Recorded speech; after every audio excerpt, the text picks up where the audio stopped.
So start करते हैं chemical bonding and molecular structure. सबसे पहले के जो भी एटम्स होते हैं वो सभी आपस में बॉन्ड्स बनाते हैं क्योंकि वो स्टेबल होना चाहते हैं। So atoms combine to attain the noble gas electronic configuration to become stable. और नोबल गैस इलेक्ट्रॉनिक कन्फिग्रेशन का मतलब क्या होता है कि उन्हें अपना ऑक्टेट कंप्लीट करना होता है, और इसमें एक दो एक्सेप्शंस है जैसे कि हाइड्रोजन है वो अपना डपलेट कंप्लीट कर कर स्टेबल होती है। तो हर एक एटम बॉन्ड फॉर्मेशन इसलिए करता है ताकि वो नोबल गैस की इलेक्ट्रॉनिक कन्फिग्रेशन को अटेन कर पाए और स्टेबल बन सके। ठीक है, और अपने ऑक्टेट को कंप्लीट करना। ऑक्टेट का मतलब क्या होता है कि वैलेंस शेल में 8 इलेक्ट्रॉन्स को कंप्लीट करना। इसको हम बोलते हैं ऑक्टेट रूल। इसको क्या बोला जाता है? Octet rule. ऑक्टेट रूल हमें यही बताता है कि हर एक एटम अपने वैलेंस शेल में 8 इलेक्ट्रॉन्स को पहले बनाएगा तो वो स्टेबल बन जाएगा। ठीक है, सो इसके बाद आता है कि केमिकल बॉन्ड आखिर होता क्या है। Chemical bond between any two atoms is just a force of attraction between those atoms और द आयंस। मान लीजिए एक एटम ए है और कोई दूसरा एटम बी है, अगर इन दोनों ने आपस में बॉन्ड बनाया है तो हम इस बॉन्ड का मतलब क्या समझेंगे कि इन दोनों में अट्रैक्शन है और वो एक दूसरे से जुड़े हुए हैं, और इनकी डिफरेंट डिफरेंट फॉर्म्स होती है। सबसे पहली टाइप ऑफ द बॉन्ड है यहाँ पर आयनिक बॉन्ड। तो आयनिक बॉन्ड्स क्या होते हैं कि जब आयंस बन जाते हैं, ठीक है, और फिर होते हैं हमारे पास कोवलेंट बॉन्ड और फिर आते हैं कोऑर्डिनेट बॉन्ड। अब हम इनको वन बाय वन एक्सप्लेन करने वाले हैं। तो सबसे पहले आते हैं आयनिक बॉन्ड्स पर। ठीक है, आयनिक बॉन्ड्स में क्या होगा कि इलेक्ट्रॉन्स एक्सचेंज होंगे। एक एटम इलेक्ट्रॉन को लॉस करेगा, दूसरा उसे गेन कर लेगा। एक साइड पर बनेगा पॉजिटिव आयन, दूसरी साइड पर बनेगा नेगेटिव आयन, और दोनों में फोर्स ऑफ अट्रैक्शन हो जाएगी। इसी फोर्स ऑफ अट्रैक्शन को हम क्या बोलते हैं? आयनिक बॉन्ड बोलते हैं। तो यहाँ पर हमने एग्जांपल ली है सोडियम क्लोराइड की। यहाँ पर सोडियम है जिसकी के इलेक्ट्रॉनिक कन्फिग्रेशन के वैलेंस शेल में N3s1 इलेक्ट्रॉन है, यानी कि वैलेंस शेल में ओनली 1 इलेक्ट्रॉन है, तो वो अपना 1 इलेक्ट्रॉन लॉस कर देगा। और दूसरी साइड पर क्लोरीन जिसके पास के 3p5 है वो इलेक्ट्रॉन गेन कर कर नोबल गैस इलेक्ट्रॉनिक कन्फिग्रेशन दोनों की अटेन हो जाएगी, बट दोनों पर चार्जेस बन जाएंगे। So opposite charges always attract each other with the electrostatic force of attraction. तो आयनिक बॉन्ड में कौन सी फोर्स ऑफ अट्रैक्शन होती है? Electrostatic force of attraction. तो ये दोनों एक दूसरे के साथ अट्रैक्ट होकर एक आयनिक बॉन्ड बनाते हैं। तो आयनिक जो भी कंपाउंड्स होते हैं वो जनरली हार्ड होते हैं और क्रिस्टलाइन सॉलिड्स होते हैं। ये इलेक्ट्रिसिटी को कंडक्ट करते हैं but only in their aqueous और मोल्टन स्टेट। याद रखिएगा, एग्जाम में बहुत बार ये चीज पूछी जाती है। आयनिक सॉलिड्स अपने एक्वस सॉल्यूशन यानी कि वाटर में डिसोल्व होकर या फिर अपने मोल्टन फॉर्म में ही इलेक्ट्रिसिटी को कंडक्ट करते हैं, क्योंकि उस टाइम इनके जो है वहां पर आयंस बन जाते हैं। सॉलिड स्टेट में वो इलेक्ट्रिसिटी को बिल्कुल नहीं कंडक्ट करेंगे because they have no free ions. Ions होते हैं बट वो फ्री नहीं होते। So these are soluble in the polar solvents like the water and alcohols में ये सोलूबल हो जाते हैं। और ionic bond is non directional. Ionic bond की कोई स्पेसिफिक डायरेक्शन नहीं होती। This is very very important. Now capacity to dissolve ionic compound. कोई सोलवेंट आयनिक कंपाउंड को डिजोल्व कर पाएगा या फिर नहीं, ये हमें उस सोलवेंट के डाई इलेक्ट्रिक कॉन्स्टेंट से पता चलता है। डाई इलेक्ट्रिक कॉन्स्टेंट क्या होता है? जो कि उस सोलवेंट की हमें कैपेसिटी बताता है to decrease the force of attraction between those ions. ठीक है, तो जैसे कि वाटर में डाइलेक्ट्रिक कांस्टेंट है 80, तो वाटर में जाकर ऑपोजिट आयंस में फोर्स ऑफ अट्रैक्शन 1/80 हो जाएगी। मतलब एयर में अगर उसमें फोर्स ऑफ अट्रैक्शन है यहाँ पर मान लीजिए 80, तो वाटर में जाकर वो ओनली 1 रह जाएगी। तो वाटर का डाइलेक्ट्रिक कांस्टेंट काफ़ी ज़्यादा है, तो वो आयंस के बीच की इलेक्ट्रोस्टैटिक फोर्स ऑफ अट्रैक्शन को डिक्रीज कर देता है, और जिससे कि आयन दूर दूर होकर बाद में उसमें डिसोल्व हो जाते हैं। बाद में वाटर के मॉलिक्यूल्स आयंस के साथ इंटरेक्ट होते हैं और वहाँ पर सोल्वेशन यानी कि हाइड्रेशन भी होती है। ठीक है, इसके बाद इथाइल अल्कोहल का काफ़ी लो है डाइलेक्ट्रिक कांस्टेंट ओनली 27। इसके अलावा एसीटोन का उससे भी ज़्यादा लो है ओनली 21। अगर हम यहाँ पर हैवी वाटर की बात करें D2O, उसकी वैल्यू है 78.6, तो जो कि वाटर से स्लाइटली लेस है। इसका मतलब कि हैवी वाटर में जो भी आयनिक सॉलिड्स की सोलबिलिटी नॉर्मल वाटर से लेस होगी। ठीक है, तो जितना ज़्यादा डाइलेक्ट्रिक कांस्टेंट उतना ज़्यादा ही आयनिक सॉलिड्स की सोलबिलिटी होगी इन द सॉल्वेंट। तो ये बातें इंपॉर्टेंट हैं जो भी आपके एग्जामिनेशन व्यू के अकॉर्डिंग वो मैंने आपको बताई हैं यहाँ पर। ये आपके JEE एंड नीट के लिए काफ़ी इंपॉर्टेंट है। तो आप किसी भी टॉपिक पर सीधा जा सकते हैं, डिस्क्रिप्शन को देखिए, वहाँ पर आपको सभी टाइम स्टैम्प्स मिल जाएंगी। नेक्स्ट स्टार्ट करते हैं कोवलेंट कंपाउंड्स को। तो कोवलेंट कंपाउंड सिंपल होता है जिनमें के इलेक्ट्रॉन्स शेयर होकर बॉन्ड फॉर्मेशन होती है। जैसे कि मान लीजिए हाइड्रोजन के पास होता है 1 वैलेंस इलेक्ट्रॉन और क्लोरीन के पास होते हैं 7 वैलेंस इलेक्ट्रॉन्स। अब क्लोरीन को रिक्वायरमेंट है 8 की और हाइड्रोजन तो 2 पर स्टेबल हो जाता है, तो दोनों अपना एक एक इलेक्ट्रॉन बीच में रखकर जो है वो शेयर कर लेंगे। अब देखिए क्लोरीन के पास भी 8 हो जाएंगे और इस हाइड्रोजन के पास भी 2 हो जाएंगे, तो दोनों ही स्टेबल हो जाएंगे और ऐसे इनमें ये जो इलेक्ट्रॉन का पेयर शेयर हुआ है वो हमारा कोवलेंट बॉन्ड बन जाता है। ठीक है, तो कोवलेंट बॉन्ड कैसे बनता है? By sharing of electron between the two atoms. ठीक है, अब देखिए ये जो यहाँ पर जो टाइप ऑफ फोर्स होती है, ठीक है ना, जो इन दोनों एटम्स को एक दूसरे की ओर अट्रैक्ट करती है, या फिर हम कह सकते हैं कि formation of the covalent bond को अगर हमने एक्सप्लेन करना है तो उसके लिए हमारे पास आगे कुछ थ्योरीज आएंगी, जैसे कि hybridization, valence bond theory, molecular orbital theory. वो सभी इन चीज़ों को एक्सप्लेन करने की कोशिश करती हैं। तो यहाँ तक ये सिर्फ लुईस कॉन्सेप्ट के अकॉर्डिंग हमें सिर्फ इतना ही यहाँ से जानकारी मिलती है कि इलेक्ट्रॉन शेयर होते हैं तो बॉन्ड बन जाता है। ठीक है, ऐसे ही ऑक्सीजन है, ऑक्सीजन के पास होते हैं 6 वैलेंस इलेक्ट्रॉन, दोनों को 8 करने हैं, तो वो अपने 2 इलेक्ट्रॉन्स को शेयर करते हैं और डबल बॉन्ड बन जाता है। ठीक है, 2 इलेक्ट्रॉन पेयर शेयर होंगे तो डबल बॉन्ड बन जाएगा ना। हाइड्रोजन है, उसके पास होते हैं 5 वैलेंस इलेक्ट्रॉन और वो शेयर करेगा 3 बॉन्ड्स, 3 इलेक्ट्रॉन्स, तो वहाँ पर बन जाएंगे ट्रिपल बॉन्ड। ठीक है, दोनों के पास 8 हो जाएंगे। एक बॉन्ड में 2 इलेक्ट्रॉन होते हैं, ये भी बात आपको याद रखनी है। अब कोवलेंट कंपाउंड्स के बारे में कुछ बातें, ये मोस्टली लिक्विड्स एंड गैसियस होते हैं, मोस्टली बिकॉज इनके बीच इंट्रैक्शन जो होती है, इंटरमोलिकुलर इंट्रैक्शंस, वो काफ़ी लेस होती हैं, वीक होती हैं, और इनके low melting and boiling point भी इसी कारण होते हैं। ये पोलर सॉल्वेंट्स में इनसोल्यूबल होते हैं और ये ऑर्गेनिक सॉल्वेंट्स में, यानी कि non polar solvents like benzene, petrol, diesel, ऐसे सॉल्वेंट्स में ये डिसोल्व हो जाते हैं। और ये पुअर कंडक्टर ऑफ इलेक्ट्रिसिटी होते हैं क्योंकि इनमें आयंस नहीं बनते। ठीक है, and the most important is that the covalent bond is directional in nature. Covalent bond directional होता है, मतलब उसकी एक स्पेसिफिक डायरेक्शन होती है। ठीक है, जो कि मॉलिक्यूल की शेप को डिटरमिन करती है। ठीक है, so this is all about the covalent bond. now next type of the bond is the coordinate bond. ठीक है, so बात करते हैं कोऑर्डिनेट बॉन्ड के बारे में। कोऑर्डिनेट बॉन्ड और कोवलेंट बॉन्ड ऑलमोस्ट सिमिलर होते हैं। डिफरेंस क्या होता है कि कोऑर्डिनेट बॉन्ड में दोनों इलेक्ट्रॉन जो कि बॉन्ड को बनाएंगे वो एक ही एटम अपने शेयर करता है। So in coordinate bond both electrons are shared by the one atom.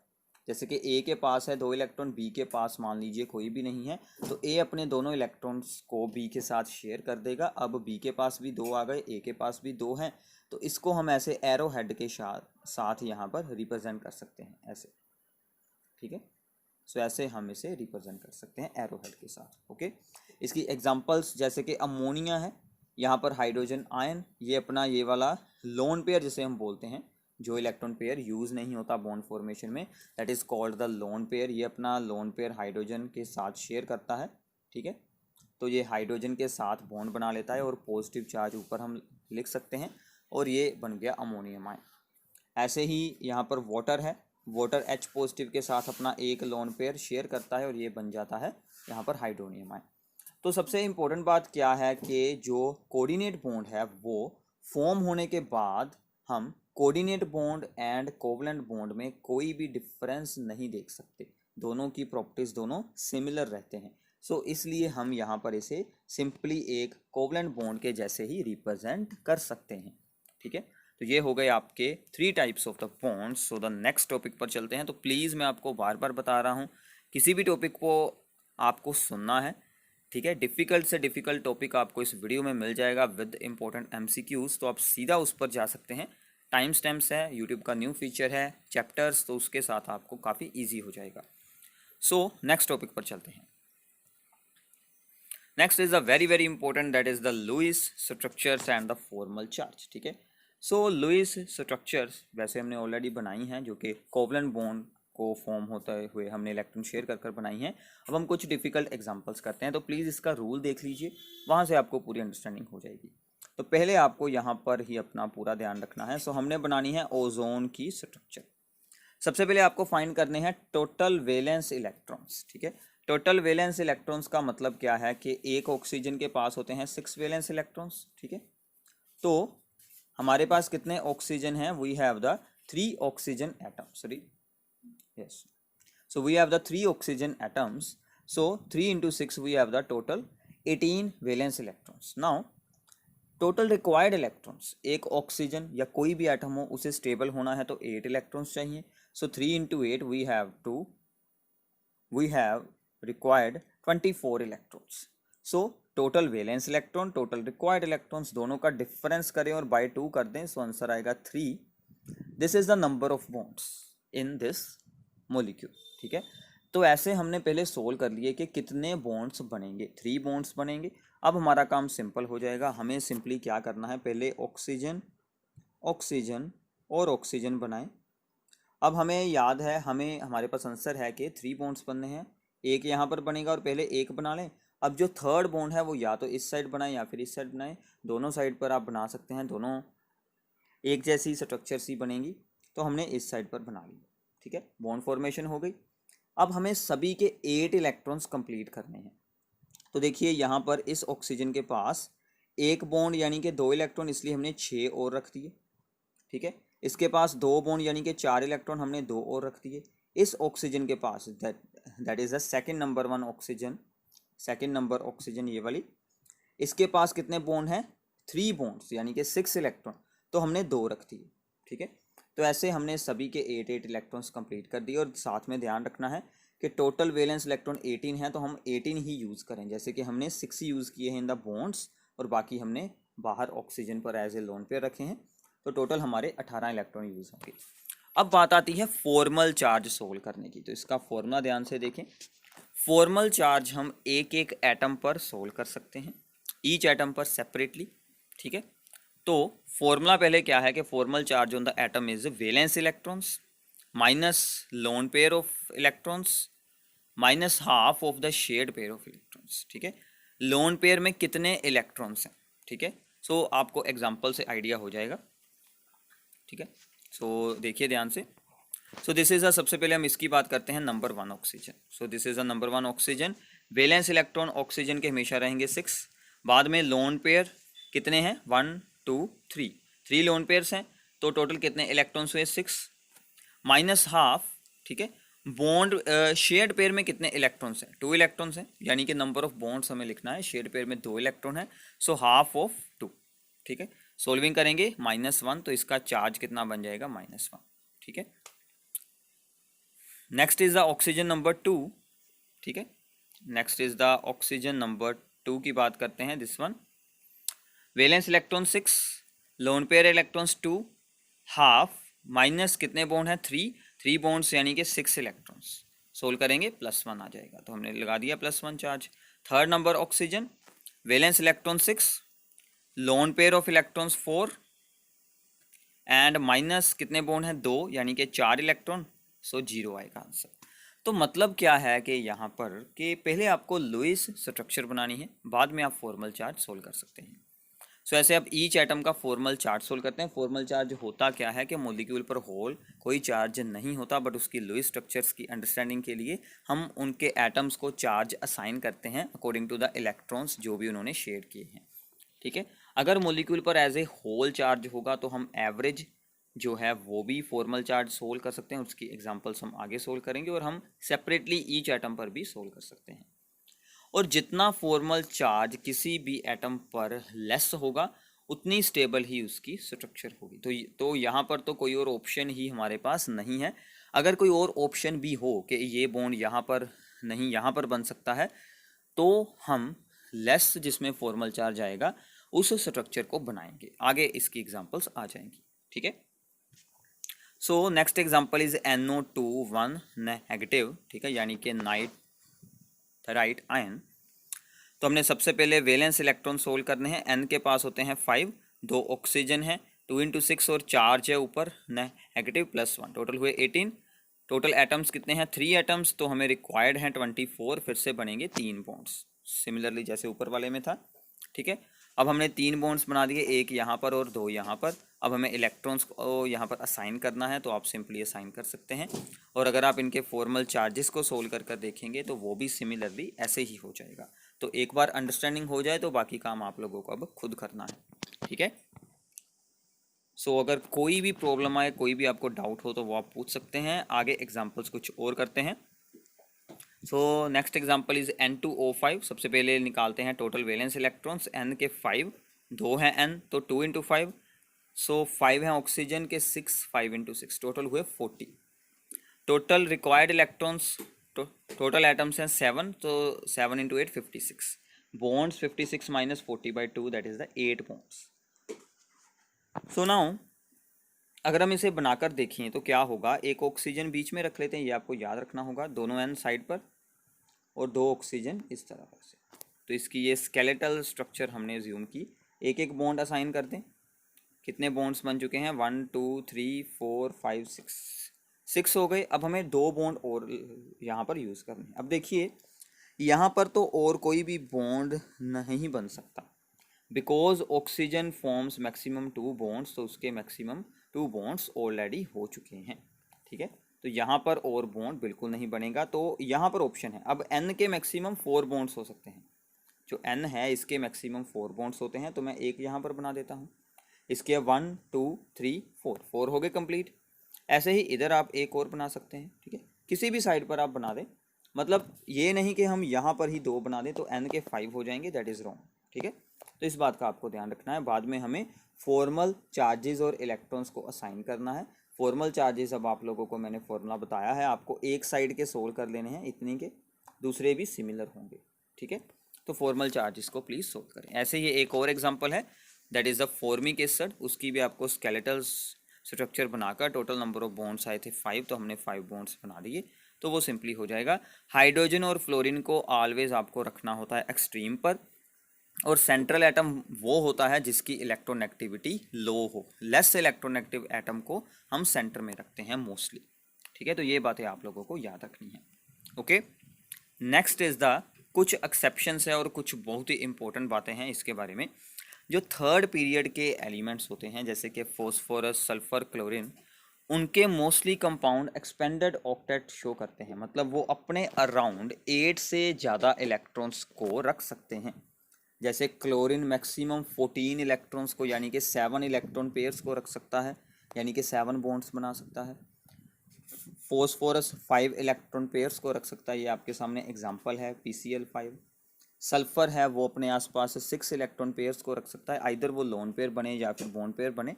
ऐसे एग्जांपल्स हैं, जैसे कि H2SO4 में होता है, SO3 में होता है, ये इसकी एग्जांपल्स हैं।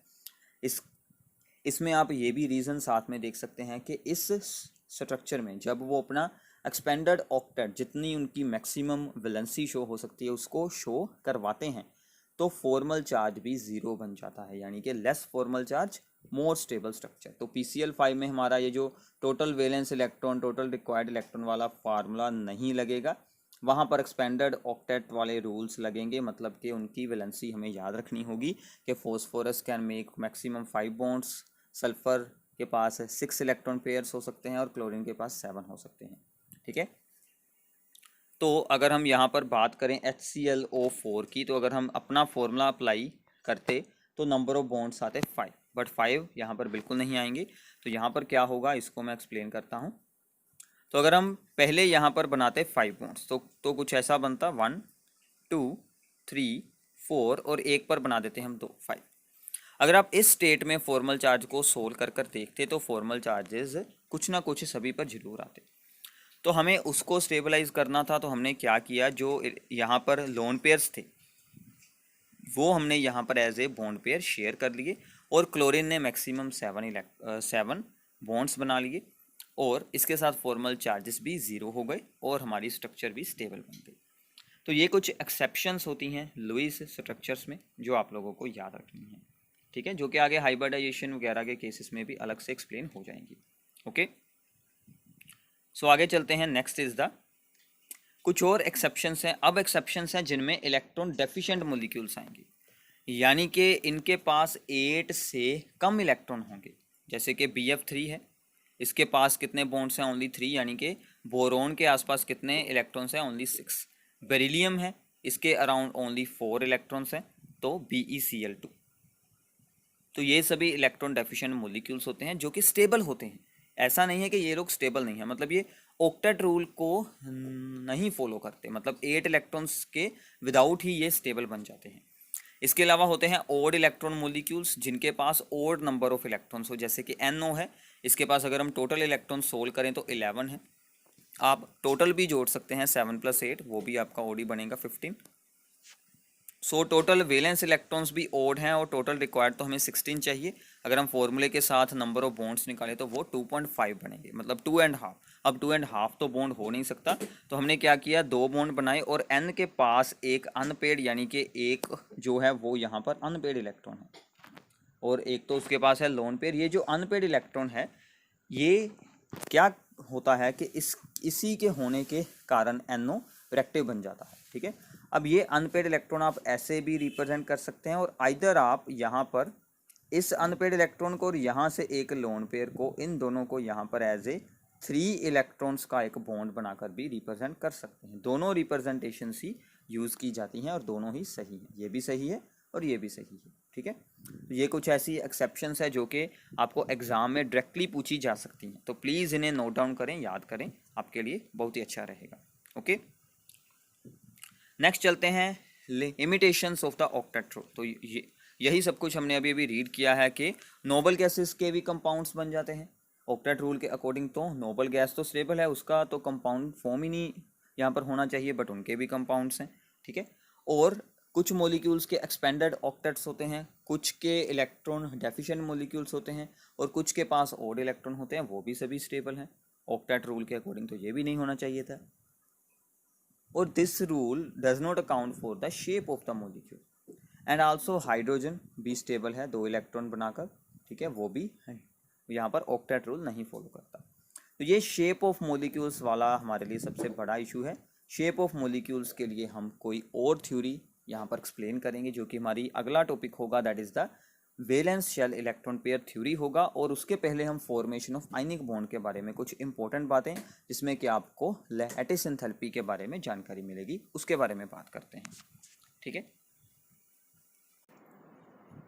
Formation of ionic bond. तो जब आयनिक बॉन्ड फॉर्म होना होता है तो हमने क्या रीड किया था कि एक एटम ने इलेक्ट्रॉन लॉस करना है, दूसरे ने गेन करना है। तो जिसने लॉस करना है उसकी होगी आयनाइजेशन। तो आयनाइजेशन के वक्त हमें एनर्जी यूज़ करनी होती है, सो एनर्जी एब्जॉर्ब होती है। तो इसका मतलब जो एनर्जी अब्जॉर्ब होनी है वो लो होनी चाहिए, तो ही ईजिली हमारा जो यहाँ पर पॉजिटिव आयन बन पाएगा, ठीक है ना, पॉजिटिव आयन बनेगा यहाँ से। तो कैटायन फॉर्मेशन के लिए लो आयनाइजेशन एंथैल्पी होनी चाहिए दोनों में से एक एटम की। ये मोस्टली क्या होते हैं, ये मोस्टली मेटल्स होते हैं जो कि जल्दी इलेक्ट्रॉन को लॉस कर देते हैं, वही पॉजिटिव आयन बनाते हैं। सेकंड क्या होता है कि दूसरा जो एटम होता है, जो कि नॉन मेटल वाला एटम होता है, जो इलेक्ट्रॉन गेन करता है, उसकी इलेक्ट्रॉन गेन करने की टेंडेंसी ज़्यादा होनी चाहिए। सो हाई इलेक्ट्रॉन गेन एंथैल्पी होनी चाहिए, जो कि नॉन मेटल्स की होती हैं, जैसे कि फ्लोरीन, क्लोरीन, ब्रोमीन, ऑक्सीजन, ठीक है। तो ये प्रोसेस मोस्टली एक्सोथर्मिक होती है जब हम नॉन मेटल को यूज़ करते हैं। एंडो तो सिर्फ उस केस में होगी जब इलेक्ट्रॉन गेन ही नहीं हो पाएगा। तो हमारी एक प्रोसेस है एक्सोथर्मिक और एक हमारी प्रोसेस है एंडोथर्मिक, ठीक है। और दोनों को हम एज ए रिएक्शन यहाँ पर ऐसे रिप्रेजेंट कर सकते हैं। ये है एक M in the gaseous state, ठीक है, जो कि अपना इलेक्ट्रॉन एक लॉस करेगा, ठीक है, और वो अपना पॉजिटिव आयन बनाएगा, यहाँ पर लगेगी आयनाइजेशन एंथैल्पी।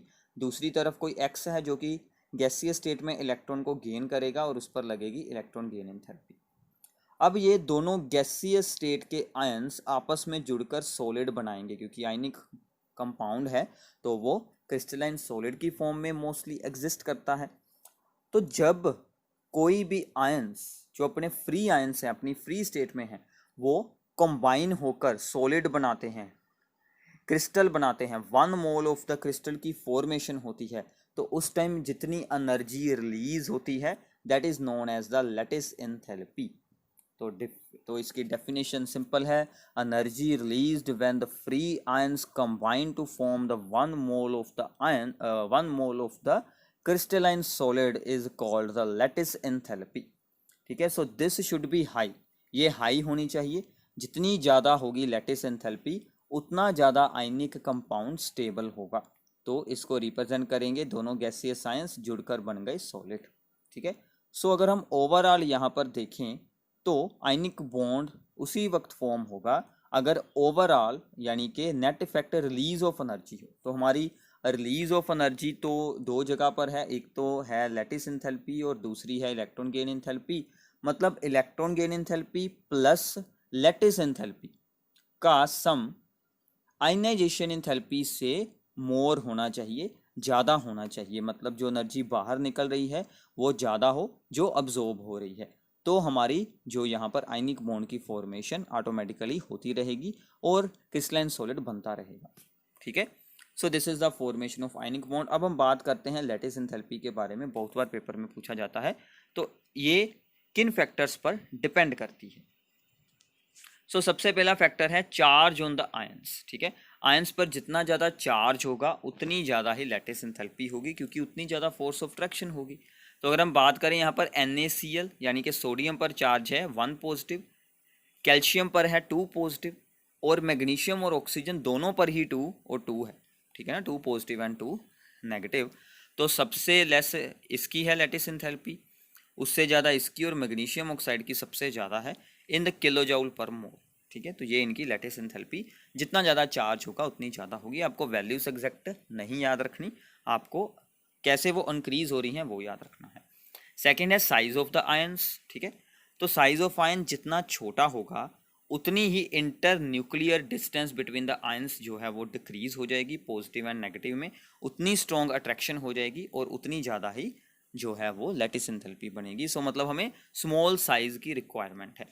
तो आप यहाँ पर एक किसी भी एटम को बना देंगे, फिक्स कर देंगे और दूसरे का साइज चेंज कर देखते हैं। सोडियम के साथ Cl और Br, Cl का साइज छोटा है, Br का साइज मोर है, सो Cl वाला ज़्यादा स्टेबल बनेगा, उसकी लैटिस एंथैल्पी ज़्यादा होगी। ऐसे ही फ्लोरीन का साइज छोटा है आयोडीन से, तो फ्लोरीन वाले की ज़्यादा होगी। Cl का साइज छोटा है आयोडीन से, तो Cl वाले की ज़्यादा होगी।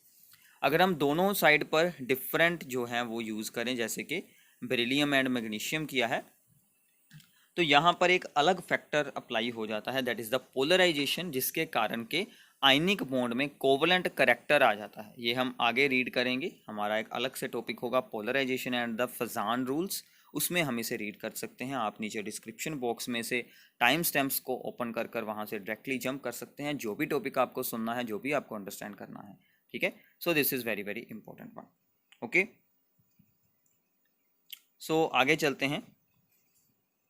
तो आगे है हमारे पास एक MCQ जो कि हम अब सोल्व करेंगे। सिंपल सा MCQ है, फॉर्मल चार्ज के ऊपर बेस्ड। ठीक है, so in the PO4 3 negative ion the formal charge on the oxygen atom of the PO bond.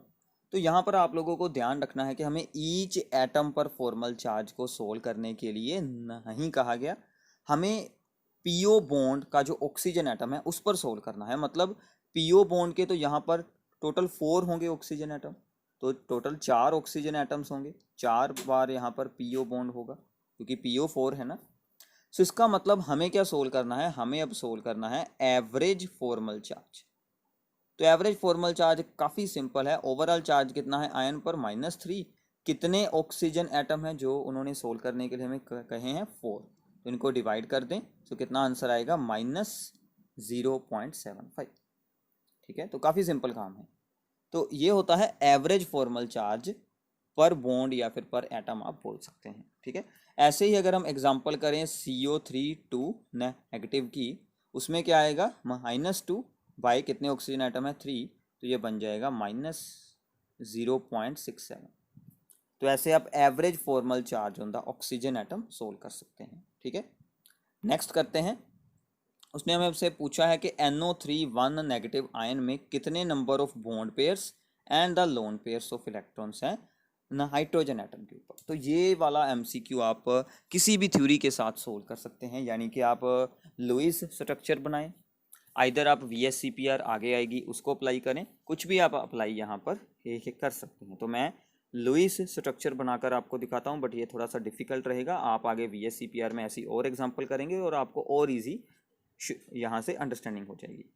Valence electron solve करते हैं, N के पास होते हैं 5, 3 है ऑक्सीजन यानी कि उनके बन गए 18 और एक है ऊपर चार्ज यानी कि टोटल बन गए हमारे पास 24। रिक्वायर्ड कितने हैं? टोटल हैं 4 atoms, so 32। So 32 minus 24 that is 8/2, so that is 4, total 4 bonds बनेंगे। तो एक ऑक्सीजन, 2 ऑक्सीजन, 3 ऑक्सीजन और चौथा बॉन्ड इसके साथ बना सकते हैं, आप किसी के साथ भी बना दो, ठीक है। सो हमें पता करना है number of bond pairs and the lone pair of electrons on the nitrogen atom.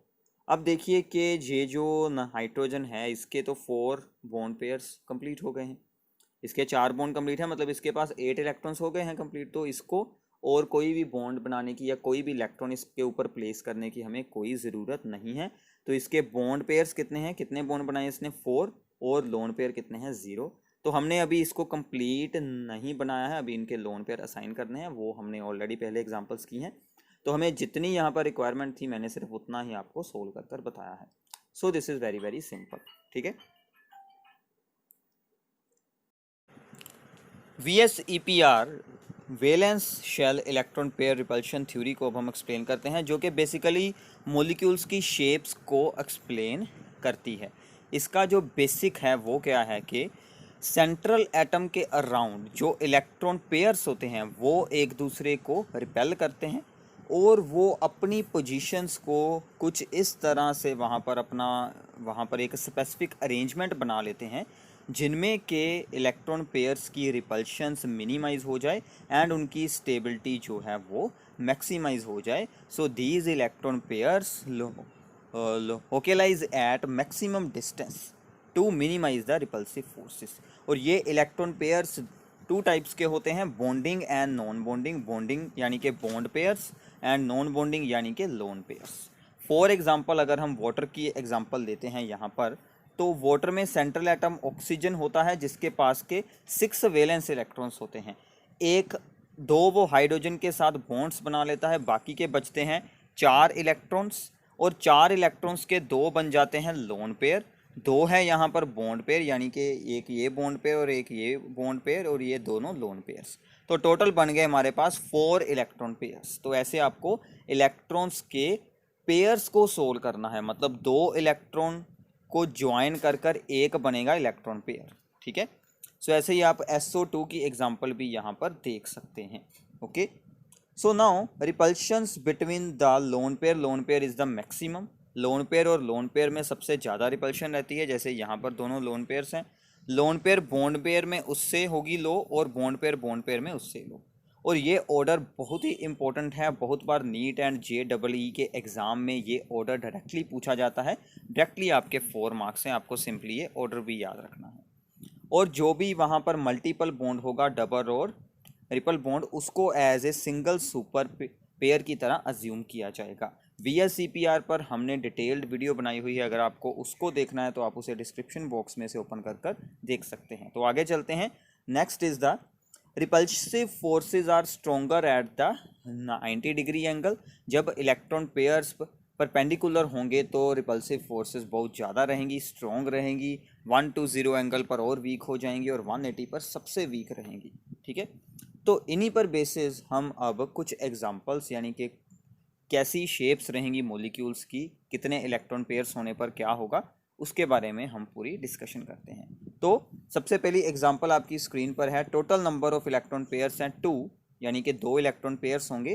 तो ज्योमेट्री ऑफ इलेक्ट्रॉन पेयर्स खुद को कैसे अरेंज करेंगे? लीनियर। तो ये अगर दोनों के दोनों इलेक्ट्रॉन पेयर्स बॉन्ड पेयर हुए तो कोई लोन पेयर नहीं हुआ। 0 लोन पेयर, 2 बॉन्ड पेयर, तो AB2 फॉर्म बनेगी। For example BeF2 beryllium fluoride, BeCl2 CO2, ये सभी लीनियर होंगे क्योंकि कोई लोन पेयर यहाँ पर नहीं है, सिंपली 2 बॉन्ड पेयर है। आपको सोल्विंग कैसे करनी है? मान लीजिए आपको दे दिया BeF2, तो आपको सबसे पहले सेंट्रल एटम बेरिलियम की इलेक्ट्रॉनिक कॉन्फ़िगरेशन के दौरान वैलेंस इलेक्ट्रॉन फाइंड करें, 2 है और 2 ही बन चुके हैं बॉन्ड्स, तो 0 बचा lone pair, so only 2 bond pairs होंगे, तो लीनियर स्ट्रक्चर। अब आगे चलते हैं, 3 इलेक्ट्रॉन पेयर्स हों। पहली यहाँ पर एग्जांपल है AB3 टाइप, मतलब 3 के 3 बॉन्ड पेयर हों, तो कौन सी शेप बनेगी? राइगोनल प्लेनर, ठीक है, ट्राइगोनल प्लेनर होगी, क्योंकि बोरोन के पास भी वैलेंस होते हैं ओनली 3 इलेक्ट्रॉन्स, तो वो 3 के 3 बॉन्ड बनाएगा। मॉलिक्यूल की शेप बॉन्ड पेयर्स के अकॉर्डिंग बनेगी, बॉन्ड पेयर्स के अकॉर्डिंग। लोन पेयर सिर्फ उसके एंगल को चेंज कर सकता है रिपल्शन कर कर, ठीक है।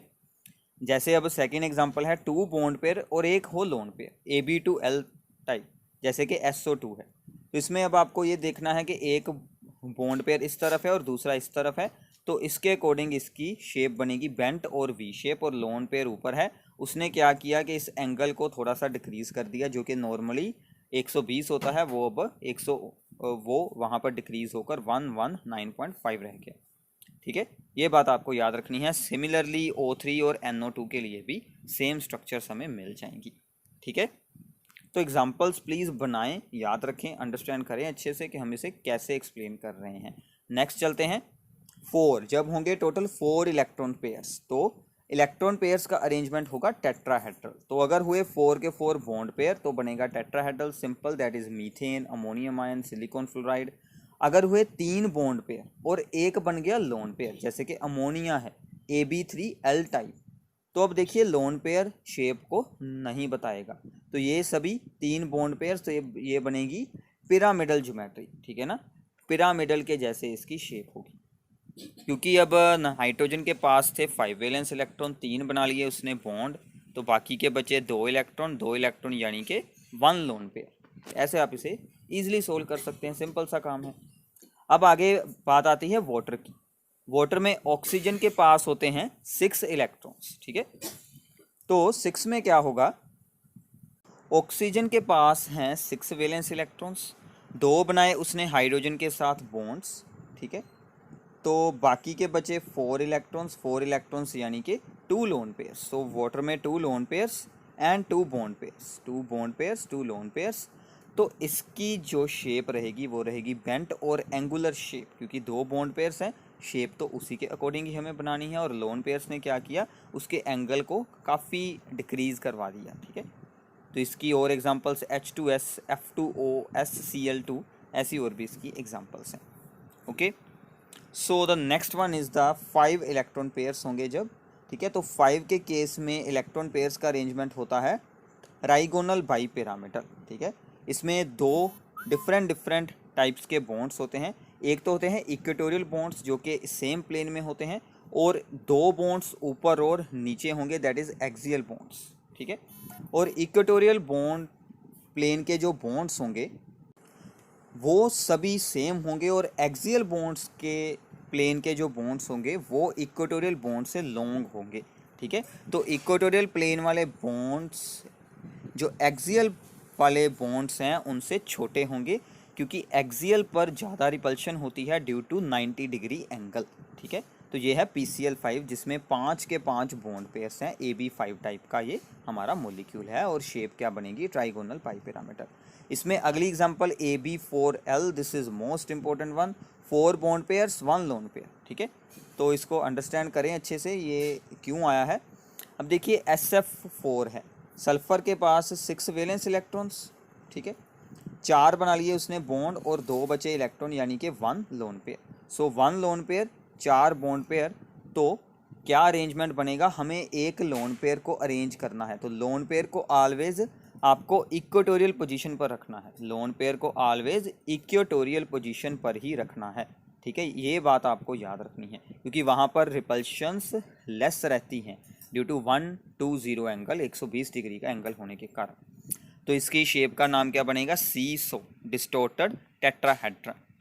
आगे आ गई है ClF3, ठीक है। तो Cl के पास इलेक्ट्रॉन्स होते हैं 7, 3 बना लिए बॉन्ड, 4 बचे इलेक्ट्रॉन्स, 4 के बनेंगे 2 लोन पेयर्स, तो 2 हैं यहाँ पर लोन पेयर, बाकी सभी हैं यहाँ पर बॉन्ड पेयर्स, तो ये बनेगी टी शेप, ठीक है। तो ClF3 क्या बन जाएगी, टी शेप। AB3 तो यहाँ पर साथ में होगा L2, ये बहुत ही इंपॉर्टेंट हैं, ये सभी स्ट्रक्चर्स आपको अच्छे से याद करने।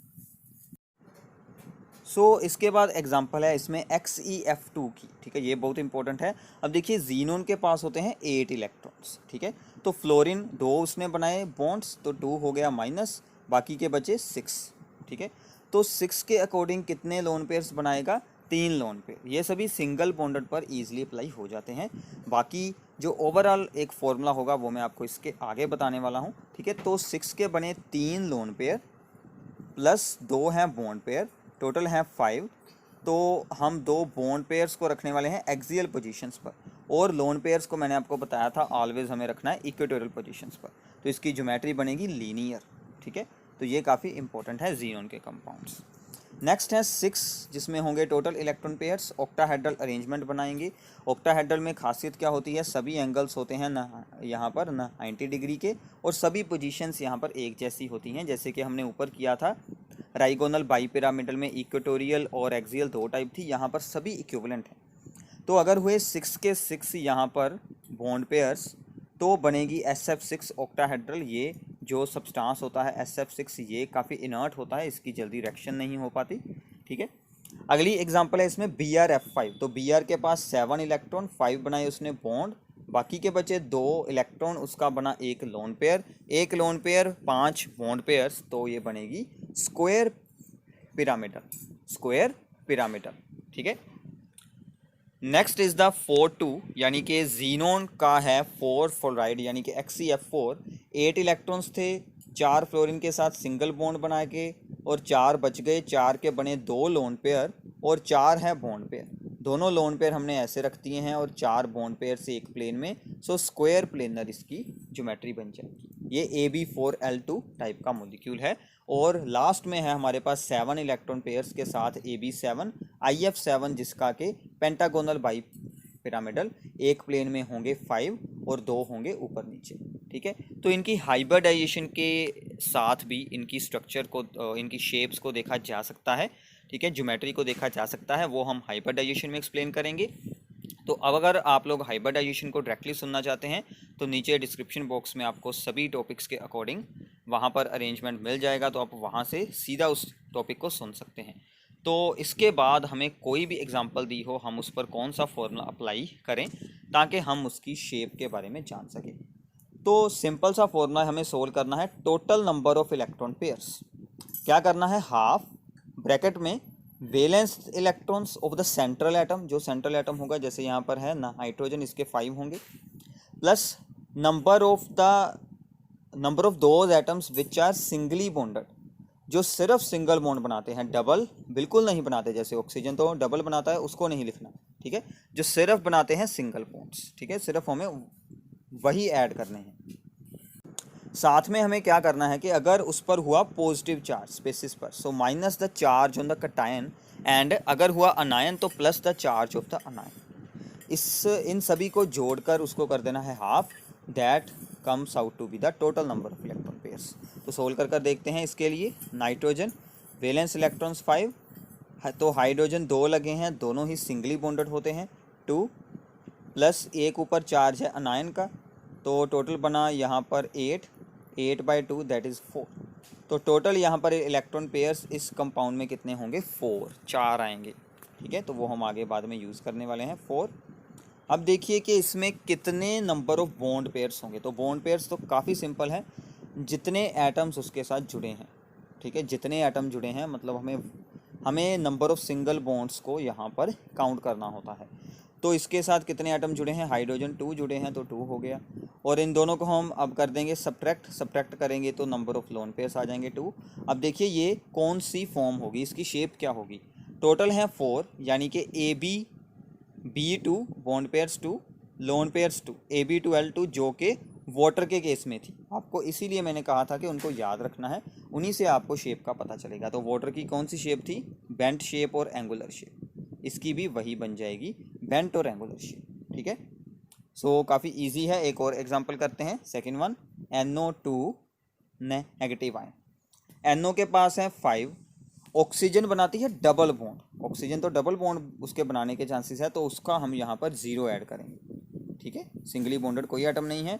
Charge of anion 1, so by 2 that is the 6/2 that is the 3। So total हैं 3 इलेक्ट्रॉन पेयर, क्योंकि हम डबल बॉन्ड को as a 1 super electron pair assume करते हैं। सो टोटल हुए यहाँ पर 3 इलेक्ट्रॉन पेयर्स, ठीक है। अब देखिए बॉन्ड पेयर्स मैंने आपको बताया था, तो N के साथ कितने एटम जुड़े हैं, 2 oxygen atom. So bond pair बन गए 2, दोनों को करें सब्ट्रैक्ट तो एक बन गया लोन पेयर। अब ये कौन सी टाइप हुई, AB2L, यानी कि जो हमने SO2 में किया था। SO2 में भी ऐसा ही था, सिमिलरली 2 थे बॉन्ड पेयर और 1 था लोन पेयर। तो कौन सी यहाँ पर शेप होगी, इसकी भी होगी बेंट और वी शेप, ठीक है। बेंट और वी शेप इसकी स्ट्रक्चर बन जाएगी, similar to the sulphur dioxide. आगे है BH4, इसमें तो सिंपल हो जाएगा, 4 के 4 बॉन्ड पेयर्स ही होंगे और कोई लोन पेयर बिल्कुल नहीं होगा। तो ये हमारा बन जाएगा सिंपली टेट्राहेड्रल। तो फिर आ गया CO3। इसमें अगर आप देखेंगे इलेक्ट्रॉन पेयर्स को सोल्व करें तो कार्बन के वैलेंस इलेक्ट्रॉन्स 4, ऑक्सीजन सभी हैं तो उसका 0 होगा क्योंकि ये डबल बॉन्ड बनाते हैं, ऊपर है चार्ज 2। सो बाय 2 करेंगे, सो ये आंसर आ गया 3। सो 3 है इलेक्ट्रॉन पेयर, ठीक है। तो CO3 का लिखते हैं, 3 है इलेक्ट्रॉन पेयर। अब 3 ऑक्सीजन जुड़े हैं, सो 3 बन गए बॉन्ड पेयर, सो 0 लोन पेयर। सो 3 के 3 है bond pair, so bond pair के अकॉर्डिंग कौन सी बनेगी, trigonal planar, trigonal planar geometry बन जाएगी, ठीक है। तो ऐसे आप लोगों को यहाँ पर याद रखना है। Okay, so this is the VSEPR theory.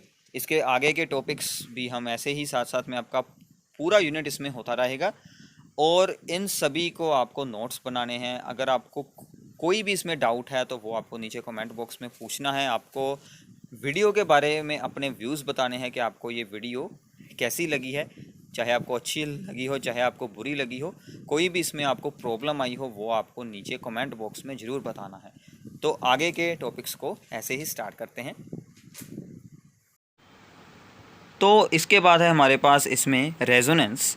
Resonance में क्या होता है कि जब हम किसी एक मॉलिक्यूल को एक से ज़्यादा स्ट्रक्चर्स के साथ उसकी सभी प्रॉपर्टीज़ को एक्सप्लेन करते हैं, मतलब अगर हम किसी मॉलिक्यूल की सभी प्रॉपर्टीज़ को, ठीक है, रिप्रेजेंट करने के लिए मोर देन वन स्ट्रक्चर्स को यूज़ करते हैं, then these all structures are called the resonance structures और the contributing structures। and जो यहाँ पर एक्चुअल स्ट्रक्चर होगी इस मॉलिक्यूल की, वो इन सभी स्ट्रक्चर्स का एक रेजोनेंस हाइब्रिड होगा।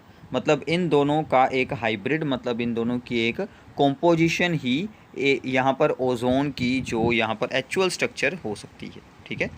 तो जो इसकी एक्चुअल स्ट्रक्चर होगी उसमें क्या होगा, जैसे यहाँ पर है सिंगल बॉन्ड और यहाँ पर है डबल बॉन्ड, तो इसमें यहाँ पर हम डॉटेड शो करेंगे, मतलब यहाँ पर एक्चुअल में बॉन्ड्स क्या होंगे, डबल और सिंगल के जो इंटरमीडिएट्स होंगे, ठीक है। तो ये होता है रेजोनेंस का कॉन्सेप्ट। तो जैसे कि ओजोन को रिप्रेजेंट करने के लिए ये 2 स्ट्रक्चर्स यूज़ की जाती हैं। So these are the contributing structures of the ozone and the actual structure is a resonance hybrid of these two structures, ठीक है।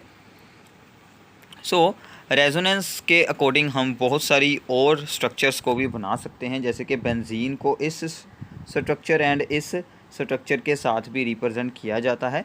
और इसकी कुछ ये भी स्ट्रक्चर्स को बनाया गया था जिसको कि हम बोलते थे डिवार स्ट्रक्चर्स, बट ये यहाँ पर अनस्टेबल थी क्योंकि इनमें 2 ऑपोजिट कार्बन एटम्स जो कि रिंग में पड़े हैं उनमें बॉन्ड बनाया गया था, बट जो कि स्टेबल नहीं हो सकता, इसलिए यही 2 स्ट्रक्चर्स इनकी हम ज़्यादातर यूज़ करते हैं। सो इन दोनों स्ट्रक्चर्स का रेजोनेंस हाइब्रिड क्या रहेगा, मतलब जो इसकी एक्चुअल स्ट्रक्चर होगी इन दोनों स्ट्रक्चर्स का रेजोनेंस हाइब्रिड क्या होगा, ये वाली स्ट्रक्चर जो कि हम बेंजीन के बीच रिंग बनाकर शो करते हैं, क्योंकि यहाँ पर भी डबल बॉन्ड हो सकता है और यहाँ पर भी हो सकता है, सभी पोजीशंस पर डबल बॉन्ड जा सकता है इसलिए। ऐसे ही कार्बन डाइऑक्साइड और कार्बन मोनोऑक्साइड की रेजोनेंस स्ट्रक्चर्स हैं, ये भी आप लोगों को बनाकर देखनी है। रेजोनेंस पर हमने डिटेल वीडियो बनाई है, वो आप लोग डिस्क्रिप्शन बॉक्स में से जाकर ओपन कर देख सकते हैं, ठीक है। तो आगे आती है रेजोनेंस एनर्जी।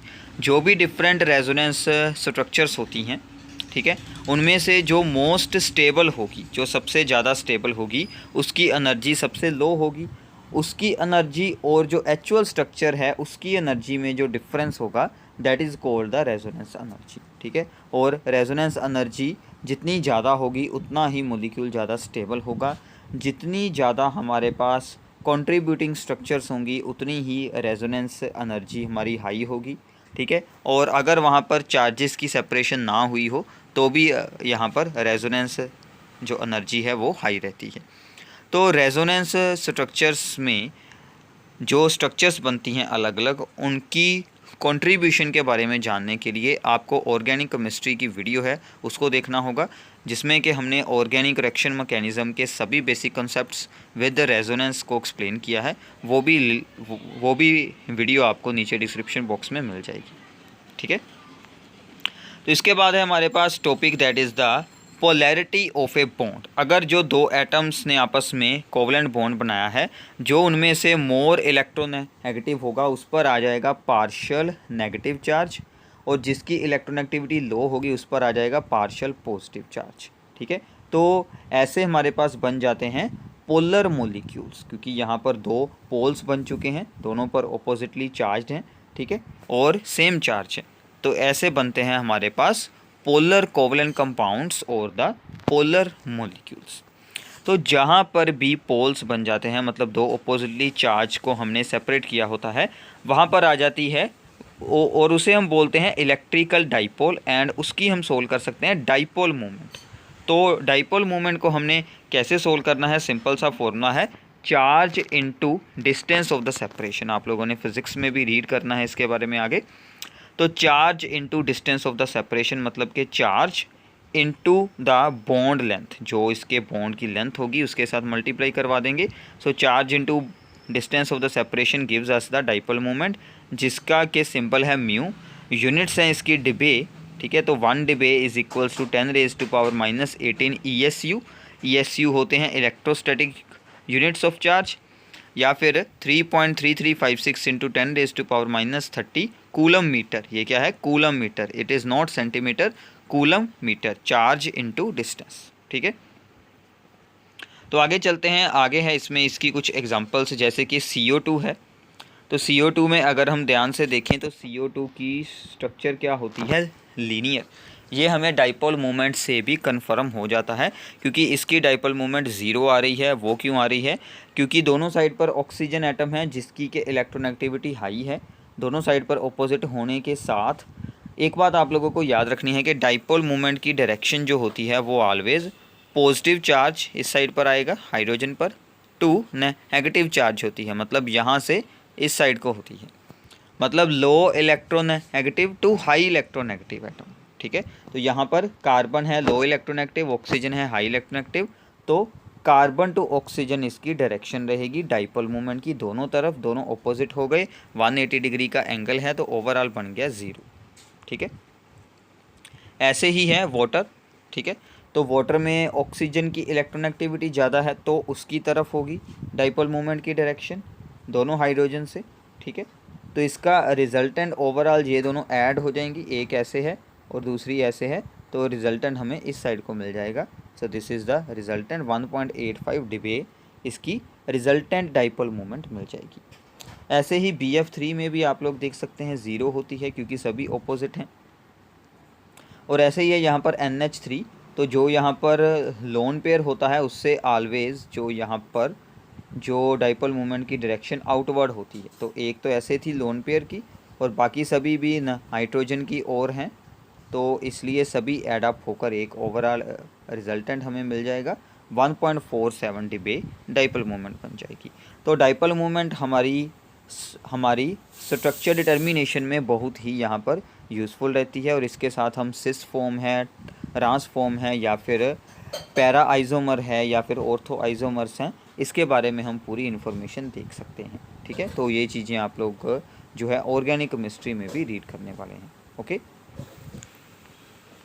आगे चलते हैं, इसके बाद है हमारे पास कॉन्सेप्ट ऑफ द पोलराइजेशन। तो अब क्या होता है कि जब कोई आयनिक कंपाउंड होता है उसमें हो जाती है पोलराइजेशन, जिसके कारण के उसमें आ जाता है कोवलेंट करैक्टर। अब ये पोलराइजेशन क्या होती है कि पॉजिटिव आयन नेगेटिव आयन के इलेक्ट्रॉन्स के क्लाउड को अपनी तरफ अट्रैक्ट कर लेता है, जिसके साथ के उन दोनों की ओवरलैपिंग हो जाती है, but with very small extent तक होती है ये, ठीक है।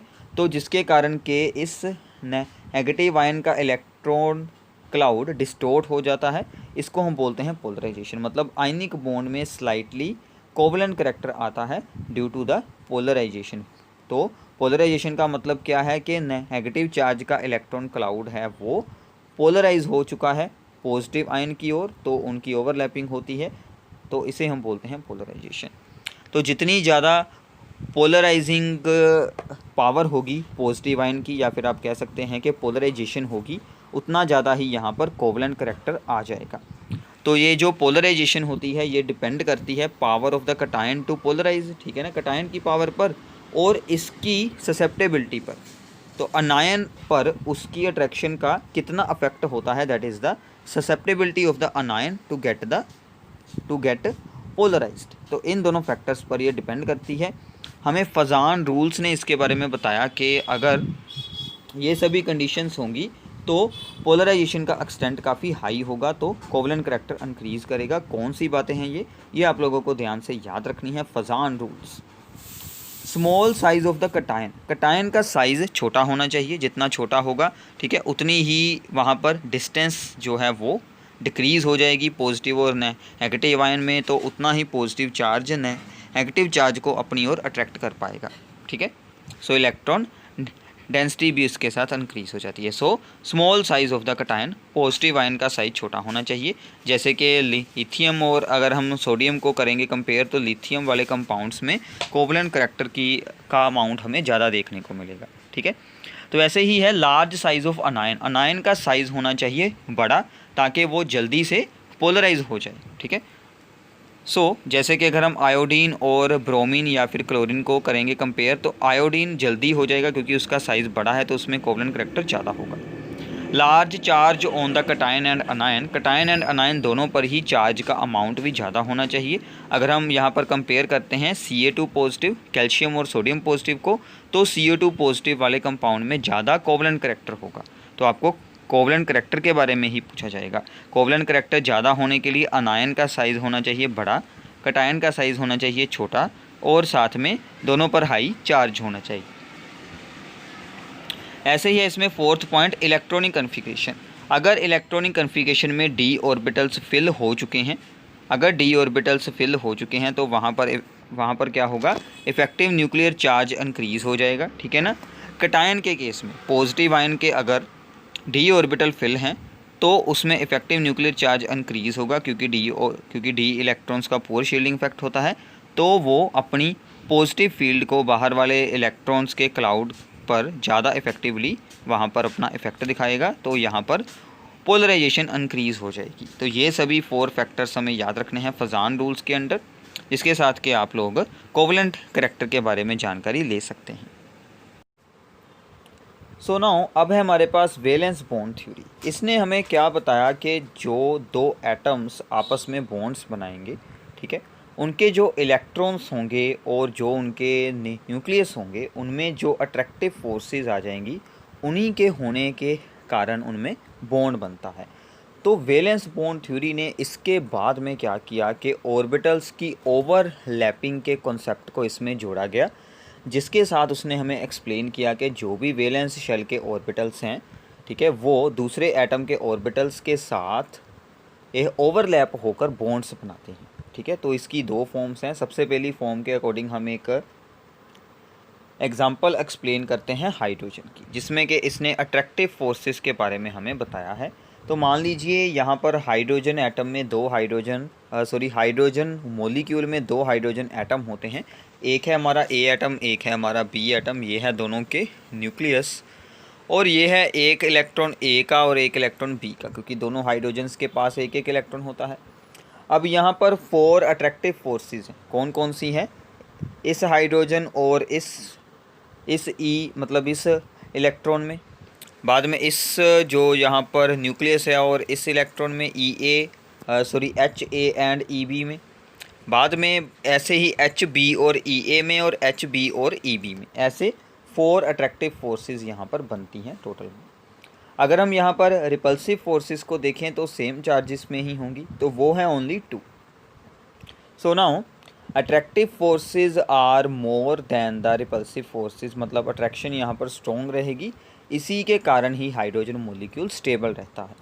तो अगर हम इसी चीज़ को अप्लाई कर कर देखें ऑन द He2, अगर हम बनाना चाहें यहाँ पर हीलियम 2 मॉलिक्यूल, तो वहाँ पर क्या होगा, ठीक है।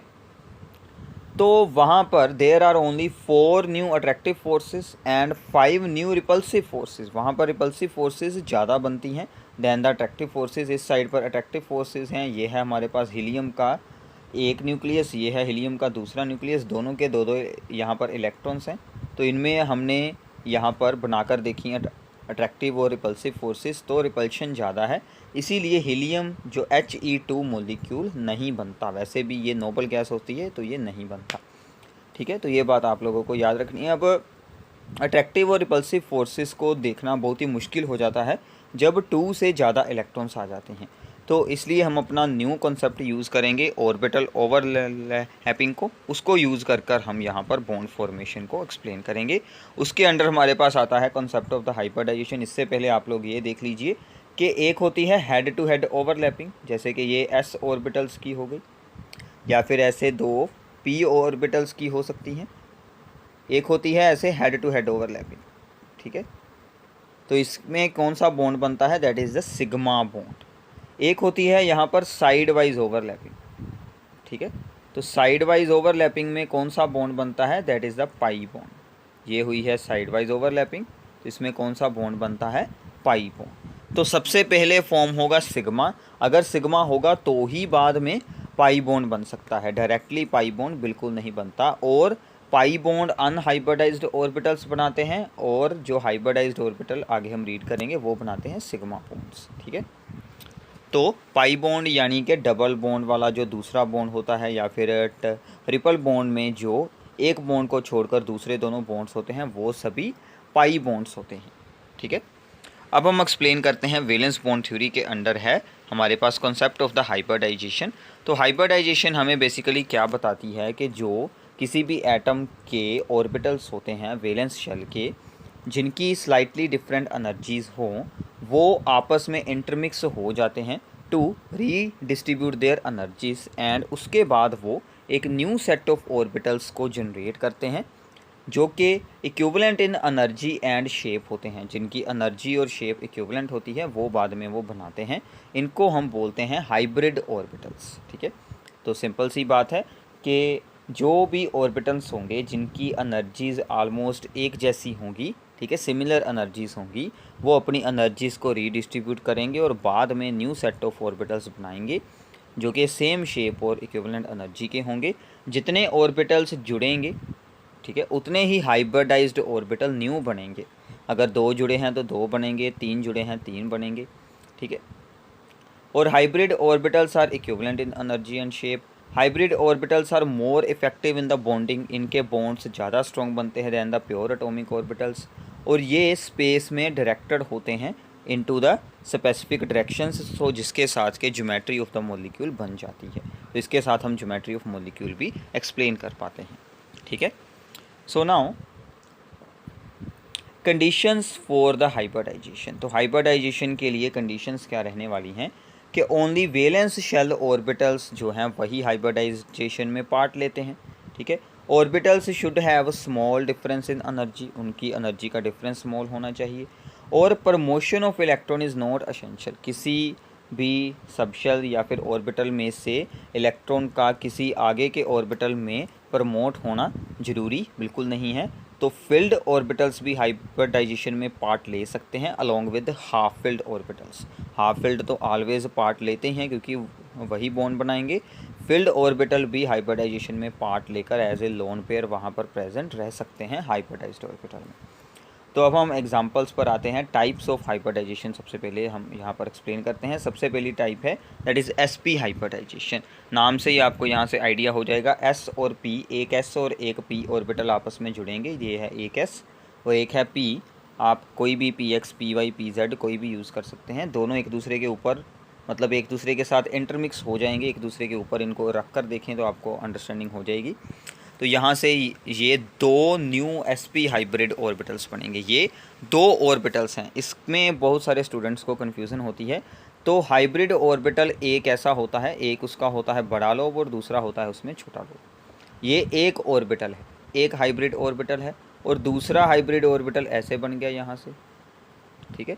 तो ये हमारे दो हाइब्रिड ऑर्बिटल हैं, एक बनाएगा इस साइड को बॉन्ड, एक बनाएगा इस साइड को बॉन्ड, ये p ऑर्बिटल से अलग है, ठीक है। तो इसकी एग्जांपल है हमारे पास BeF2, ठीक है, ये आपकी स्क्रीन पर रिप्रेजेंट हो रही है BeF2।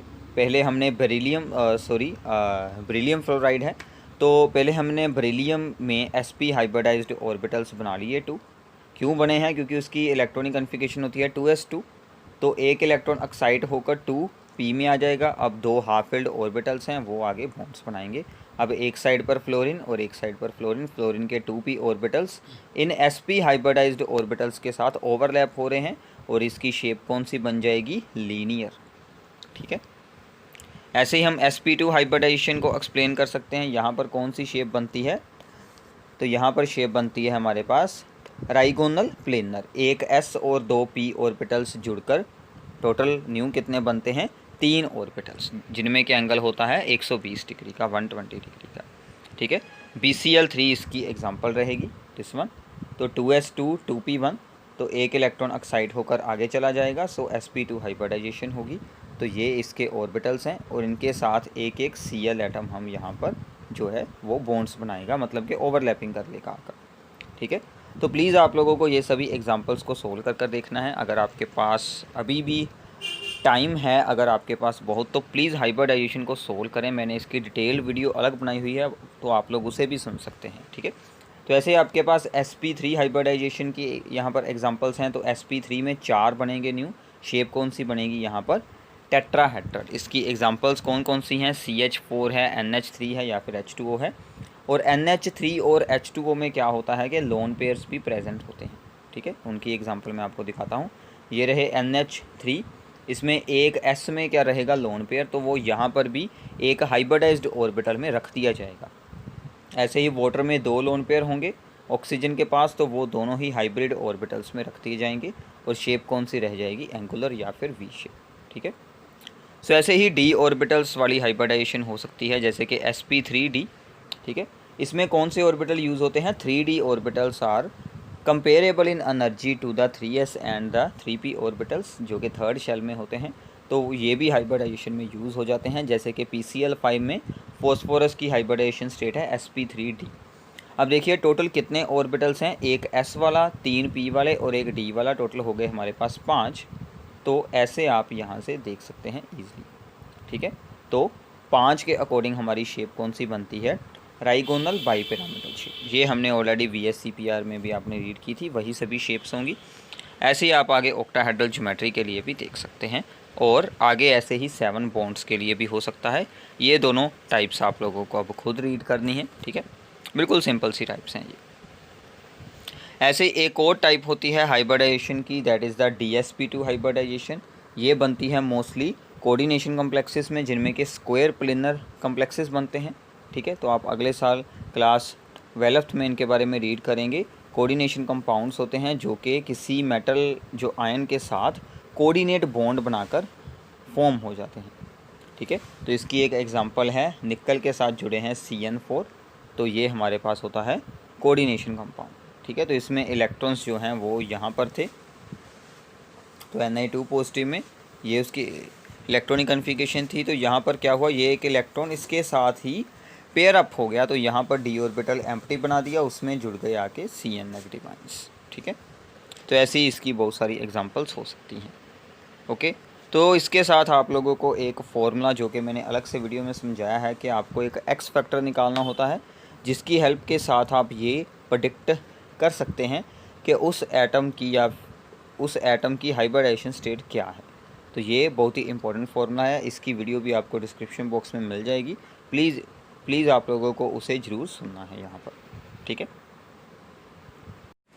तो हमारे पास हाइब्रिडाइजेशन में सबसे इम्पोर्टेंट होता है कि जब हमें कोई भी यहाँ पर कंपाउंड दिया होता है, हमें उसके बीच जो सेंट्रल एटम होता है उसकी हाइब्रिडाइजेशन स्टेट को सोल्व करना होता है। तो उसके लिए ये फॉर्मूला है कि नंबर ऑफ़ हाइब्रिड ऑर्बिटल्स यहाँ पर क्या रहेंगे। So number of the hybrid orbitals, जिसको कि हम x के साथ सोल्व कर सकते हैं, is equals to the 1/2, here is 1/2 into valence electrons, जितने भी उस एटम के पास वैलेंस इलेक्ट्रॉन्स होते हैं, plus number of the monovalent atoms, जिन्होंने ओनली सिंगल बॉन्ड्स बनाए हों, मोनोवेलेंट एटम्स कितने जुड़े हैं साथ में, उनको ऐड करना है। जैसे कि हेलोजन्स होते हैं, हाइड्रोजन होता है, ठीक है।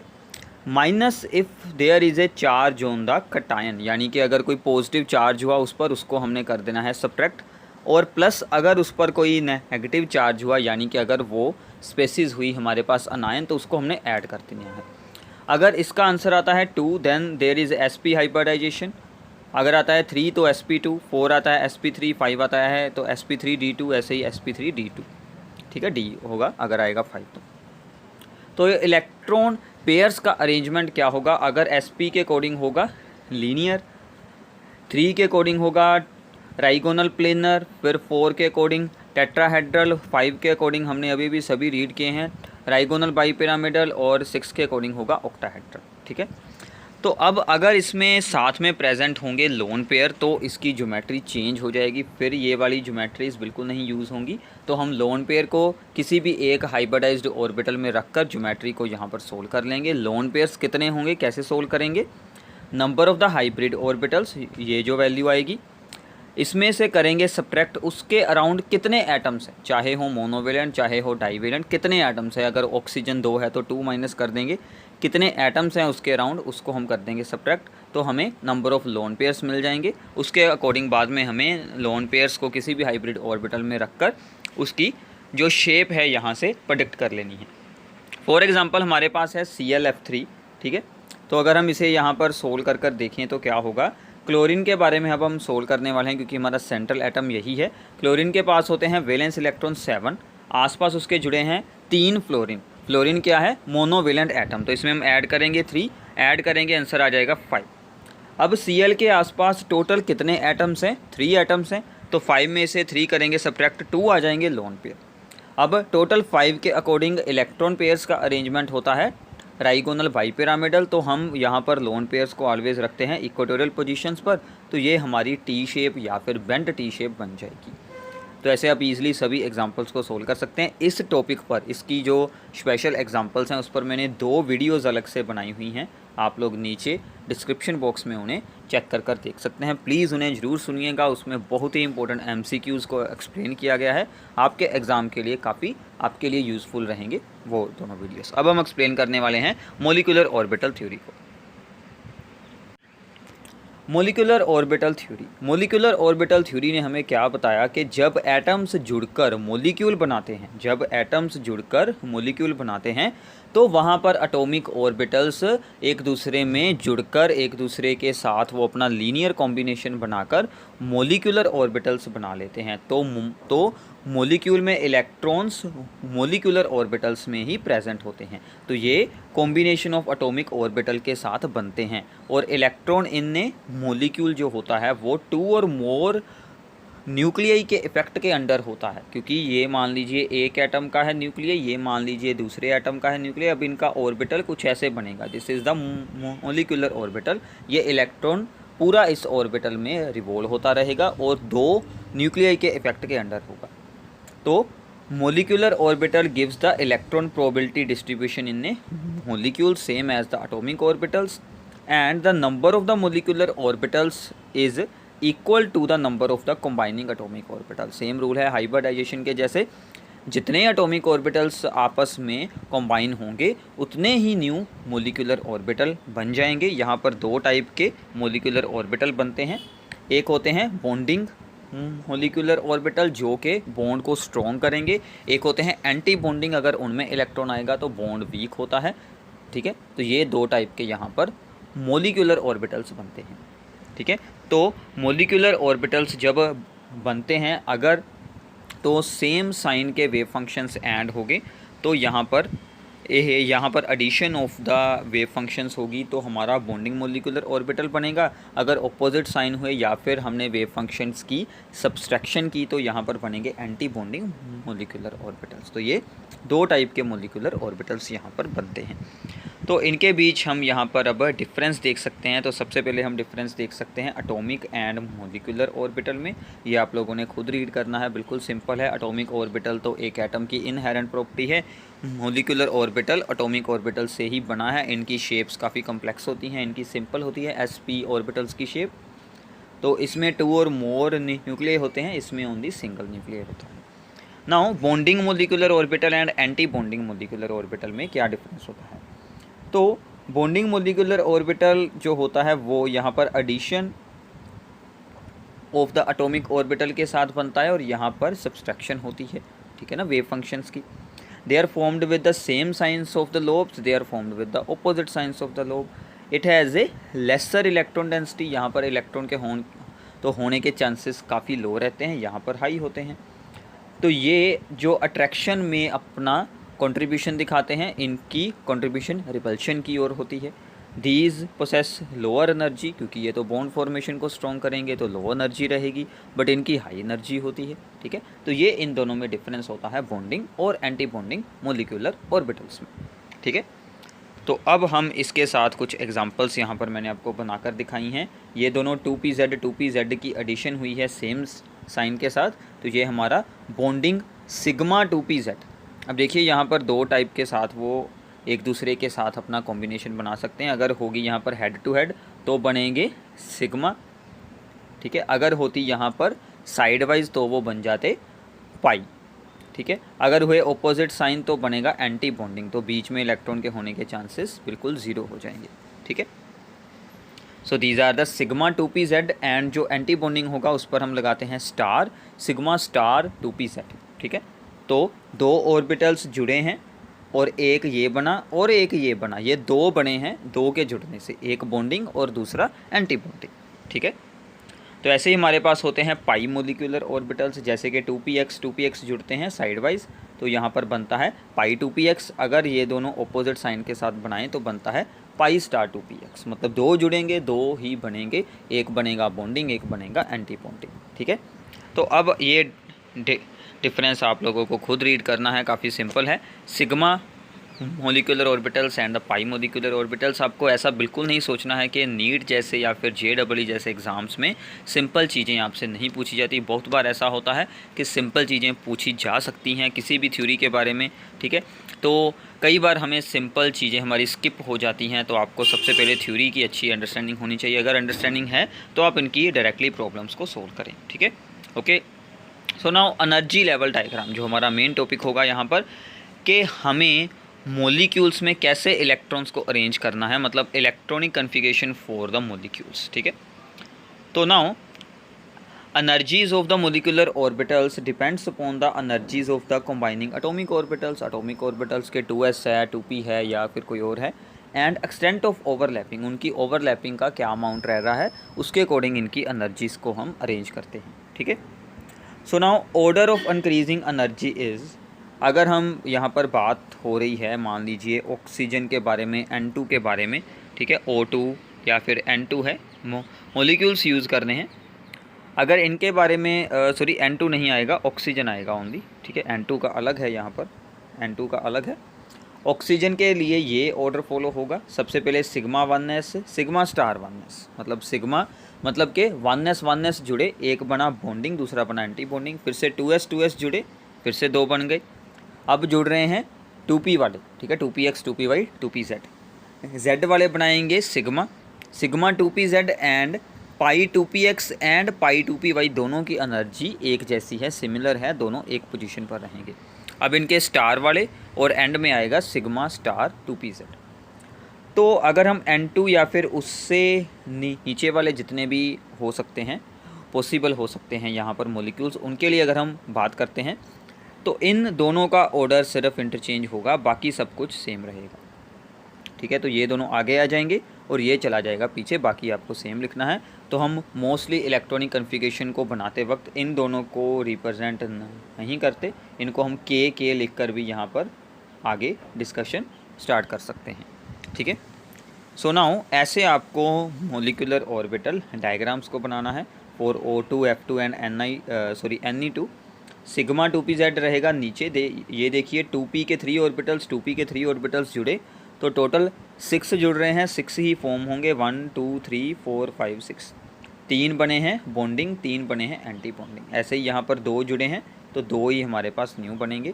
तो सिर्फ इन दोनों में चेंज आएगा, यही ऊपर नीचे होंगे, बाकी आपका सेम टू सेम रहेगा। तो प्लीज़ इन डायग्राम्स को बनाकर देखें, इनके लिए डिटेल्ड वीडियोस आपकी अलग बनी हुई हैं। ये आपके लिए फुल रिवीजन वीडियो है, तो मैं सिर्फ आपको मेन इंपॉर्टेंट बातें ही यहाँ पर बताने वाला हूँ, ठीक है। तो हम एक ऑक्सीजन और एक Ni2 की एग्जांपल कर देते हैं। इससे हम स्टेबिलिटी सोल्व कर सकते हैं। अगर number of the bonding electrons number of anti bonding electrons से ज़्यादा होंगे, मतलब कि बॉन्डिंग ऑर्बिटल्स में ज़्यादा इलेक्ट्रॉन्स आएँ दैन द एंटी बॉन्डिंग, तो मॉलिक्यूल स्टेबल है, अदरवाइज़ वो अनस्टेबल है, चाहे दोनों इक्वल हों, चाहे बॉन्डिंग वाले एंटी बॉन्डिंग से कम हों, ठीक है, ओके। एंड यहाँ से हम सोल्व कर सकते हैं bond order bonding electrons minus anti bonding electrons by 2, ठीक है। ये बहुत ही इंपॉर्टेंट है, इस पर बहुत बार ही आपको प्रॉब्लम्स आती हैं पेपर में। मैग्नेटिक करैक्टर हम सोल्व कर सकते हैं नंबर ऑफ़ अनपेड इलेक्ट्रॉन्स को सोल्व कर, ठीक है। अगर अनपेड इलेक्ट्रॉन्स होंगे तो वो बनेगा मैग्नेटिक, यानी कि पैरामैग्नेटिक होगा, अदरवाइज़ वो बन जाएगा डायमैग्नेटिक, ठीक है। तो मैं हाइड्रोजन जैसी जो सिंपल एग्जांपल्स हैं उनको मैं अभी यहाँ पर स्किप कर रहा हूँ, ठीक है। तो हम सीधा चलते हैं N2 पर, ठीक है। तो N2 की पहले हम इस डायग्राम के अकॉर्डिंग देख लेते हैं। N2 में होता है, यहाँ पर आएगा 1s और 1s, उसके जो 2 ऑर्बिटल्स बनेंगे वो हमने यहाँ से स्किप किए हुए हैं, वो आप स्किप भी कर सकते हैं। उसके लिए हम K और K उतार देंगे, K for the sigma 1s and K दूसरी बनेगी सिग्मा स्टार 1s के लिए, क्योंकि ये दोनों तो फिल होने ही हैं। अब 2s के भी फिल हो गए। ऐसे ही अगर हम यहाँ पर रखेंगे, पाई वाले तीनों आएंगे नीचे, तो ये हमारे 6 इलेक्ट्रॉन्स हैं। यहाँ पर होता है 2p3, ठीक है, 2p3 होता है। तो ये हमें 6 इलेक्ट्रॉन यहाँ पर अरेंज करने हैं। सबसे लो एनर्जी इसकी है, तो यहाँ पर 4 इलेक्ट्रॉन पहले फिल हो गए, फिर ही हम ऊपर जा सकते हैं according to the Aufbau principle. पहले हमें लोअर एनर्जी स्टेट को कंप्लीट फिल करना है, फिर हमें हायर एनर्जी स्टेट में जाना है, ठीक है। तो ऐसे हमें बाद में ऊपर 2 इलेक्ट्रॉन रखने पड़े, तो हमारे 6 के 6 इलेक्ट्रॉन यहीं पर यूज़ होंगे। तो हमारा एंटी बॉन्डिंग में कोई इलेक्ट्रॉन यहाँ पर नहीं आया है, सिर्फ यहीं पर है नीचे। तो अब हम इन सभी इलेक्ट्रॉन्स को यहाँ पर काउंट कर हम अपनी सोल्विंग कर सकते हैं। तो ये ऊपर हमने सोल्विंग की हुई है। तो पहले हमने के लिख लिया, सिग्मा 2s में 2, सिग्मा स्टार 2s में 2, पाई 2px में 2, पाई 2py में 2 और सिग्मा 2pz में 2, आगे कोई इलेक्ट्रॉन नहीं है। तो नाउ एंटी बॉन्डिंग में सिर्फ यहाँ पर 2 इलेक्ट्रॉन्स होंगे और इस के में 2 इलेक्ट्रॉन्स होंगे, ठीक है। और बाकी सभी हमारे जो हैं वो यहाँ पर बॉन्डिंग में ही हैं। अगर हम के वालों को स्किप कर देखें तो हमारे बॉन्डिंग में 2, 4, 6 एंड 8 इलेक्ट्रॉन्स हैं, और एंटी बॉन्डिंग में ओनली 2 है, यही वाले। इनको करेंगे सब्ट्रैक्ट और बाय 2 करेंगे तो आ जाएगा 3 आंसर। यानी कि इसमें बॉन्ड ऑर्डर, यानी में यहाँ पर कितने बॉन्ड्स बन सकते हैं, 3 बॉन्ड्स। तो N2 में 3 बॉन्ड्स ही बनते हैं, ठीक है ना। N2 में हमने ऑलरेडी रीड किया है कि 3 बॉन्ड्स बनते हैं, और इसमें कोई यहाँ पर अनपेड इलेक्ट्रॉन नहीं बचा है, सभी इलेक्ट्रॉन्स यहाँ पर हुए हैं pair up. So this is the diamagnetic substance, ठीक है। तो ये भी सबसे ईजी है। अगर हम इसका कोई भी आयन बना दें, जैसे कि N2 1 पॉजिटिव बना दें, तो हमारा इलेक्ट्रॉन सबसे जो यहाँ पर आउटर और यहाँ पर हुआ होगा फिल मोलिकुलर ऑर्बिटल, वहाँ से रिमूव किया जाएगा। तो यहाँ से 1 इलेक्ट्रॉन जाएगा और इसका बॉन्ड ऑर्डर भी चेंज हो जाएगा और ये मैग्नेटिक बिहेवियर भी शो करने लगेगा, ठीक है। तो ऐसे आप लोगों को इसके बारे में पूरी सोल्विंग करनी है। इसके बाद एक हम छोटी सी एग्जांपल यहाँ पर और रीड कर लेते हैं। This is for the oxygen. Oxygen में क्या होना था, ये जो 2pz वाला आगे आ जाएगा और ये दोनों चले जाएंगे पीछे, बाकी आपका सेम टू सेम रहेगा। बट यहाँ पर एंटी बॉन्डिंग में एक अनपेड इलेक्ट्रॉन है, जिसके कारण के ये क्या होती है, oxygen molecule is the paramagnetic due to the presence of unpaired electrons in the anti bonding molecular orbitals. तो इसमें बॉन्ड ऑर्डर भी 2 का आ जाएगा। मैं इसकी आपको डायग्राम एक बार यहाँ पर दिखा देता हूँ। ये रही इसकी energy level diagram according to the molecular orbital theory, ठीक है। तो यहाँ पर अगर आप लोग ध्यान से देखेंगे तो यहाँ पर एक अनपेड इलेक्ट्रॉन है, जिसके कारण के इसमें पैरामैग्नेटिक बिहेवियर होता है। ये एग्जाम में बहुत बार पूछा जाता है। कौन से ऑर्बिटल्स में है, pi star 2px and pi star 2py। जो एंटी बॉन्डिंग और इसके मोलिकुलर ऑर्बिटल्स हैं, एमओज हैं, उनमें ये यहाँ पर अनपेड इलेक्ट्रॉन्स पड़े हैं। तो ऑक्सीजन के बहुत सारे आयंस की इलेक्ट्रॉनिक कन्फिगरेशन सोल्व करने को दी जाती है एग्ज़ाम में। आपको ऑक्सीजन की याद रख लेनी है, ये हमने ऊपर की हुई है, ये आपको याद रख लेनी है। अगर मैं इस पर करता हूँ पॉजिटिव चार्ज तो ये वाला इलेक्ट्रॉन जाएगा बाहर। अगर मैं इस पर रखता हूँ नेगेटिव चार्ज तो यहाँ पर एक इलेक्ट्रॉन ऐड होगा। तो ऐसे आपको इलेक्ट्रॉन ऐड भी कर सकते हैं, सब्ट्रैक्ट भी कर सकते हैं। तो आपको अगर ऑक्सीजन के बारे में याद है तो आप उसके किसी भी आयन के बारे में सोल्विंग यहाँ से कर सकते हैं। तो ये आयंस का बॉन्ड ऑर्डर एग्ज़ाम में आता है कि इन्हें इंक्रीजिंग और डिक्रीजिंग ऑर्डर में अरेंज करें। अगर मैं इसे यहाँ पर बनाता हूँ O2 1 पॉजिटिव, तो एंटी बॉन्डिंग का एक इलेक्ट्रॉन जाएगा बाहर, तो बॉन्ड ऑर्डर इंक्रीज हो जाएगा। ठीक है, सो बॉन्ड स्ट्रेंथ इसमें स्ट्रॉन्ग हो जाएगी। अगर मैं एक इलेक्ट्रॉन एक्स्ट्रा ऐड करता हूँ, that is a super oxide ion बनाते हैं, तो एंटी बॉन्डिंग में एक्स्ट्रा इलेक्ट्रॉन यहाँ पर ऐड हो गया, ये देखिए 2 हो गए, तो बॉन्ड ऑर्डर डिक्रीज हो जाएगा। अगर हम एक और इलेक्ट्रॉन ऐड कर दें यानी कि परऑक्साइड आयन बना दें, तो एक और ऐड हो जाएगा, बॉन्ड ऑर्डर और ज़्यादा डिक्रीज हो जाएगा। सो अल्टीमेटली हमारे पास बॉन्ड ऑर्डर का जो यहाँ पर डिक्रीजिंग ऑर्डर ये रहेगा। This is very very important, ये आप लोगों को याद रखना है, ये एग्ज़ाम में डायरेक्टली बहुत बार पूछा गया है। ठीक है, सो O2 का यहाँ पर है, अगर हम एक इलेक्ट्रॉन रिमूव करते हैं तो उसका हायर हो जाएगा, जितने इलेक्ट्रॉन एक्स्ट्रा ऐड करेंगे तो उनका यहाँ पर डिक्रीज़ होता जाएगा। ठीक है, so this is the molecular orbital theory. इसके बाद आपका जो यहाँ पर लास्ट टॉपिक है that is the hydrogen bonding. तो जब हाइड्रोजन किसी इलेक्ट्रोनेगेटिव एलिमेंट के साथ जुड़ा होता है तो वहाँ पर पोलर बॉन्ड बन जाता है, जिसके कारण के वहाँ पर पार्शियल चार्जेस आ जाते हैं, जो कि बाद में जो एटम है यहाँ पर जैसे कि ए एटम है, ये बाद में हाइड्रोजन के साथ अट्रैक्शन करता है और उनमें एक हाइड्रोजन बॉन्ड बन जाता है। This is the dipole interaction होती है यहाँ पर। तो ये एक डाइपोल इंट्रैक्शन की ही एक स्पेशल है टाइप। ठीक है, तो इसके लिए हमारे पास जो कंडीशंस क्या होनी चाहिए कि एक हाई इलेक्ट्रॉन एक्टिविटी का एटम हो जो कि हाइड्रोजन के साथ जुड़ा हो, और उसका साइज़ भी छोटा होना चाहिए, जैसे कि फ्लोरीन है, क्लोरीन है या फिर ऑक्सीजन है। तो वाटर में भी ये हमें फिनोमिना देखने को मिलता है, अमोनिया में देखने को मिलता है, HF में मिलता है, बहुत सारे एसिड्स में मिलता है, जैसे कि हमारे पास H2SO4 होता है सल्फ्यूरिक एसिड, उसमें भी काफ़ी स्ट्रॉन्ग हाइड्रोजन बॉन्डिंग हुई होती है। ठीक है, तो ये बातें आप लोगों को याद रखनी है। तो हाइड्रोजन बॉन्डिंग की 2 टाइप होती हैं, एक होती है यहाँ पर इंटरमोलिक्यूलर, जो कि मोलिक्यूल और दूसरे मोलिक्यूल के बीच में होती है, जैसे HF है और दूसरा यहाँ पर कोई HF है, इन दोनों के बीच होगी, दिस इज़ द इंटरमोलिक्यूलर। एक होती है यहाँ पर इंट्रामोलिक्यूलर, मोलिक्यूल के अंदर ही हो जाती है, this is the most important. अगर हम यहाँ पर एग्जांपल लें तो हमारे पास है ऑर्थो नाइट्रो बेंजोइक एसिड और ऑर्थो नाइट्रोफिनोल की। ऑर्थो पोजीशन पर ऑक्सीजन और जो दूसरी पोजीशन पर OH होता है फिनोल का ग्रुप, इन दोनों में अट्रैक्शन जो यहाँ पर हाइड्रोजन बॉन्ड बन जाता है मोलिक्यूल के अंदर ही, this is called the intramolecular hydrogen bond. ठीक है, सो इसके साथ क्या क्या प्रॉपर्टीज़ चेंज होती हैं, बहुत सारे एसिड्स में यहाँ पर एसोसिएशन शो हो जाती है कि मोलिक्यूल्स आपस में जुड़े होते हैं। तो इसके साथ जो होते हैं वो melting point and boiling point increase हो जाते हैं, जैसे कि वाटर का, अमोनिया का या फिर HF का अपने ग्रुप के हाइड्राइड से मेल्टिंग पॉइंट और बॉइलिंग पॉइंट हाई रहता है। तो ये बातें आप लोगों को इसके बारे में याद रखनी है। तो इसके साथ आपका केमिकल बॉन्डिंग चैप्टर पूरा कंप्लीट हो गया है, ये उसकी फुल रिवीजन थी। प्लीज़ इस वीडियो को अपने फ्रेंड्स के साथ शेयर करें, चैनल को सब्सक्राइब करें। Thanks for watching this video.